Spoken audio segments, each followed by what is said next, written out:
राज्यात सुरू असलेल्या ऑपरेशन 3.0 आणि पक्षांतराच्या चर्चा दरम्यान मेहकरचे आमदार सिद्धार्थ खरात यांनी आपण शिवसेना ठाकरे पक्षातच कायम राहणार असल्याचं स्पष्ट केलंय। पत्रकार परिषदेत बोलताना त्यांनी उद्धव ठाकरे आणि मतदारांचा विश्वास कधीही तोडणार नसल्याची ठाम भूमिका मांडली।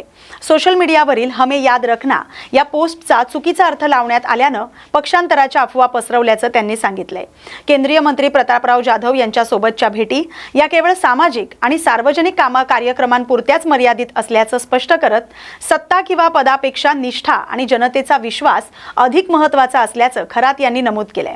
शिवसेनेचे आमदार आहेत राजेश क्षीरसागर यांचा एक कंत्राटदाराकडून ते टक्केवारी घेतानाचा व्हिडिओ व्हायरल झालाय, तुम्ही कसं पाहता?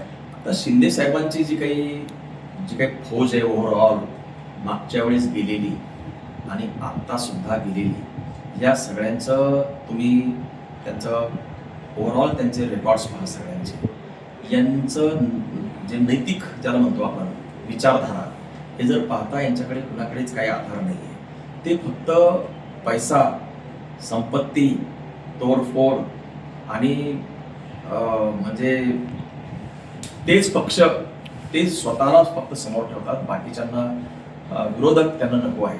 आणि म्हणून ती जी काही अतिशय राजकारणातली जी काही उथळवृत्ती जी आहे ती या सगळ्या मंडळीमध्ये दिसते, जे महाराष्ट्राच्या राजकारणात यापूर्वी कधी घडलेली नाही। ते आता अतिशय दुर्दैवी केलेले संदेश आहे।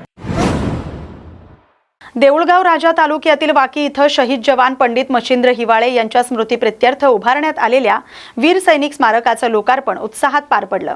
या स्मारकाचं उद्घाटन आमदार मनोज कायंदे यांच्या हस्ते करण्यात आलं।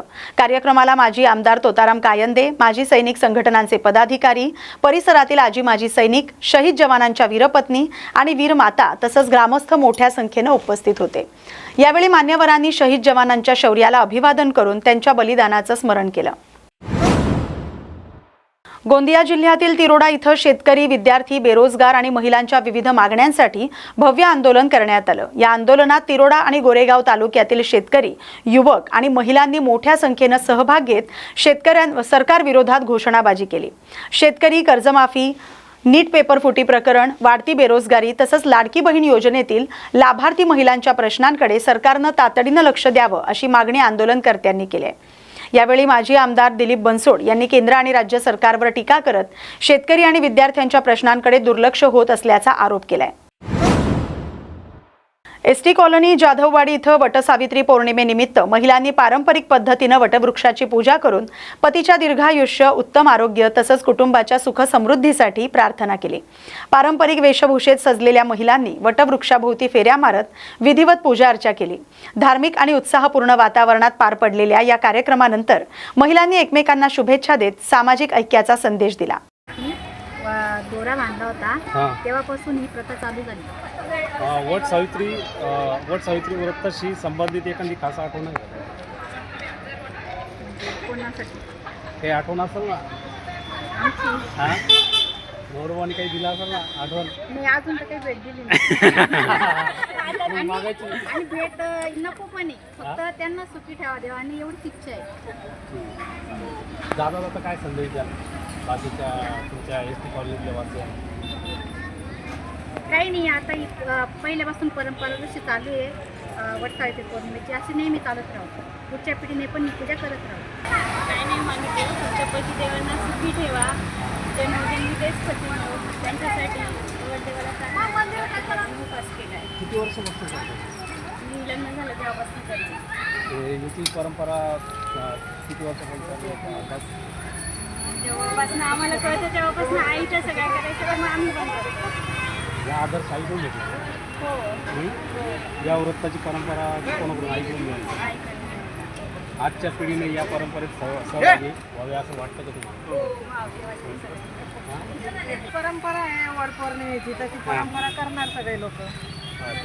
आज तुम्ही वट सावित्रीची पूजा करता, या मागील श्रद्धा काय? नवरा हा जन्मजन्म मिळावा अशी अच्छा. श्रद्धा आहे, त्यासाठी वडाची पूजा करायची असते। वट सावित्री व्रताचे तुमच्या आयुष्यात काय महत्व आहे? हे महत्व ना नवऱ्यासाठी, नवऱ्यासाठी का? अच्छा आणि अच्छा। आपल्या हे व्रत सुखासाठी पण आहे, नवऱ्याच्या सुखासाठी। किती वर्षापासून करता तुम्ही? झाले 40 वर्ष। 40 वर्ष झाले का? आजच्या पिढीने, तरुण पिढीने कोणता आदर्श घ्यावा तुमच्यापासून? घ्यावा म्हाताराच्या दरांकडून आदर वटपौर्णिमेचा मी काय सांगाय माझी या सुनबाई काय सांगा काय मागितलं आज देवाला? अजून काय नाही, पूजा करायची आहे. अच्छा अच्छा अच्छा. या व्रतामुळे मानसिक किंवा आत्मिक समाधान कसे होते? चांगलं आरोग्य नवऱ्याचं आपलं मुलाबाळांना जात आता काय संदेश द्या? हेच की मुलांनी आजकालच्या पिढीने शिकावं. याच्या पुढे आमच्या मागे त्यांनी शिकावं. मुंबईचे खासदार संजय दिना पाटील यांनी माध्यम प्रतिनिधींना धमकी दिल्याचा आरोप करत शिवसेना उद्धव बाळासाहेब ठाकरे पक्षाच्या वतीने लोणार पोलीस ठाण्यात लेखी तक्रार दाखल करण्यात आली. जिल्हा संघटक डॉक्टर गोपाल बच्छिरे, शहर प्रमुख गजानन जाधव, बाशा खान, सुदान अंभोरे यांच्यासह पदाधिकाऱ्यांनी भारतीय न्याय संहितेच्या संबंधित कलमानुसार गुन्हा दाखल करून तात्काळ कारवाई करण्याची मागणी केली. तक्रारीत पत्रकारांना जीवे मारण्याची आणि बॉम्ब उडवून देण्याची धमकी दिल्याचा आरोप करण्यात आलाय. या प्रकरणाची निष्पक्ष चौकशी करून कायदेशीर कारवाई करावी अशी मागणी करण्यात आली.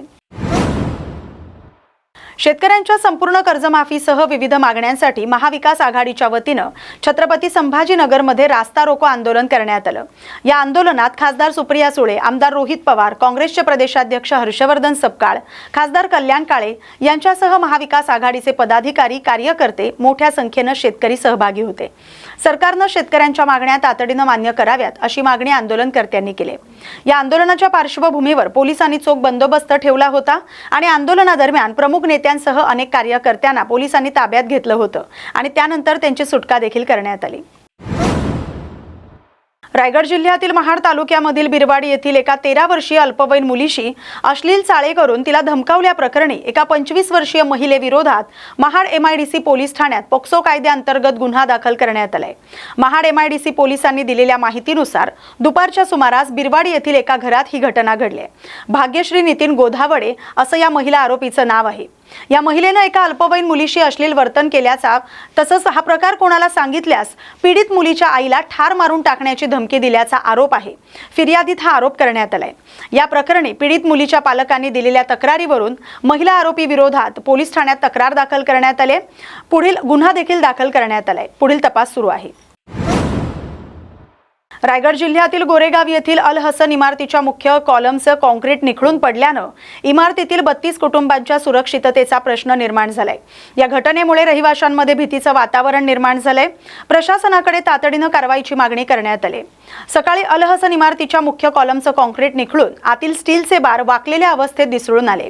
दरवर्षी धोकादायक इमारतीची नोटीस देऊनही ठोस कारवाई झाली नसल्याचा आरोप रहिवाशांनी केलाय. पोलिसांनी घटनास्थळी धाव घेतली. प्रशासनानं तातडीनं स्ट्रक्चरल ऑडिट करून इमारत सुरक्षित करावी आणि जबाबदारांवर कारवाई करावी अशी मागणी रहिवाशांनी केली. रायगड जिल्ह्यातील पेण तालुक्यातील झोतीरपाडा परिसरात वटपौर्णिमेचा सण पारंपरिक पद्धतीनं आणि उत्साहात साजरा करण्यात आला. सकाळपासूनच सुवासिनींनी साजशृंगार करून वडाच्या झाडाची विधिवत पूजा केली. वटवृक्षाभोवती सुताचे फेरे मारत पतीच्या दीर्घायुष्यासाठी, कुटुंबाच्या सुखसमृद्धीसाठी आणि उत्तम आरोग्यासाठी प्रार्थना करण्यात आली. यावेळी महिलांनी देशाच्या प्रगतीसाठी, समाजात चांगल्या विचारांचा विजय व्हावा यासाठी शुभेच्छा दिल्या.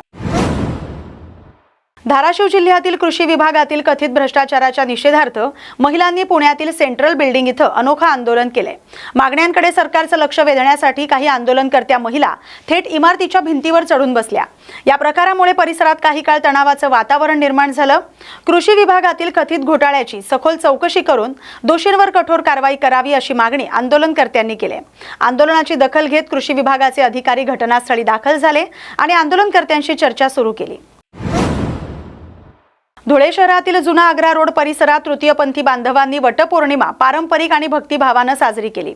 पारंपरिक वेशभूषा आणि 16 शृंगार करून त्यांनी वडाच्या झाडाची पूजा करत आपल्या गुरुच्या दीर्घायुष्यासाठी, उत्तम आरोग्यासाठी आणि कल्याणासाठी प्रार्थना केली. या अनोख्या उपक्रमातून गुरु शिष्य परंपरेप्रती असलेली श्रद्धा आणि सामाजिक समतेचा संदेश देण्यात आलाय. देशभरात गाजत असलेल्या नीट पेपर फुटी प्रकरणासह टीईटी परीक्षेतील गैरप्रकार, वाढती महागाई, बेरोजगारी आणि सरकारच्या धोरणांविरोधात काँग्रेस पक्षानं आक्रमक भूमिका घेतली आहे. येत्या आठवड्याभरात जिल्ह्यासह राज्यभरात मोठं जनआंदोलन छेडणार असल्याची माहिती माजी मंत्री आणि काँग्रेसचे ज्येष्ठ नेते ॲडव्होकेट पद्माकर वळवी यांनी नंदुरबार इथं दिली. पत्रकार परिषदेत बोलताना पद्माकर वळवी यांनी नीट आणि टीईटी सारख्या महत्त्वाच्या परीक्षांमधील पेपर फुटीच्या घटनांवर तीव्र संताप व्यक्त केलाय. या प्रकारामुळे लाखो विद्यार्थ्यांच्या भवितव्याशी खेळ होत असून शिक्षण व्यवस्थेवरील विश्वास डळमळीत झाल्याचा आरोप त्यांनी केलाय. या प्रकरणाची निष्पक्ष चौकशी करून दोषींवर कठोर कारवाई करण्याची मागणी त्यांनी केली आहे. या ठिकाणी आपल्याला सर्व माहिती आहे की भाजप सरकारचं केंद्र सरकारचे धोरण आहे, ते धोरणच मुळात या महागाईला जबाबदार आहे.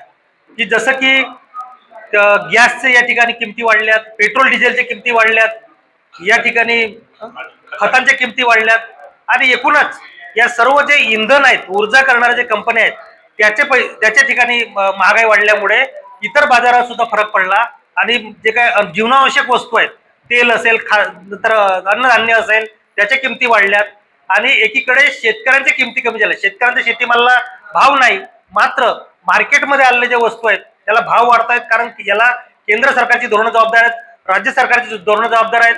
मुळात पेट्रोल डिझेल जर स्वस्त झालं तर लोकांना याच्यामध्ये दिलासा मिळू शकतो, परंतु केंद्र आणि राज्य सरकार पेट्रोल डिझेलमध्ये सुद्धा निम्मे म्हणजे जी काही किंमत आज आहे पेट्रोल डिझेलची, याच्यामध्ये प्रति लिटर 30 ते 40 रुपये या ठिकाणी ते चोरी करत आहेत. आणि अशा प्रकारचे धोरणांमध्येच, कार्यक्रमांमध्ये चोरी करून, या ठिकाणी योजनांमध्ये चोरी करून या ठिकाणी हे सरकार चाललेलं आहे. परीक्षेच्या बाबतीत तुम्हाला माहिती आहे, मुलांची परीक्षा फी घेतात, मुलांकडून सर्व प्रकारचे पैसे गोळा करतात आणि त्याचे पेपर फोडतात. अशा प्रकारचे जे पेपर फुटीचे प्रकरण आहे, भ्रष्टाचार आहे याच्यावर किंवा महागाई आहे याच्यावर आम्ही आंदोलन. या बातमीसोबतच बातम्या गावाकडच्या मध्ये आता इथेच थांबतोय. अशाच महत्त्वाच्या बातम्यांसाठी पाहत राहा न्यूज मराठी 24/7. नवा भारत, नवा विचार.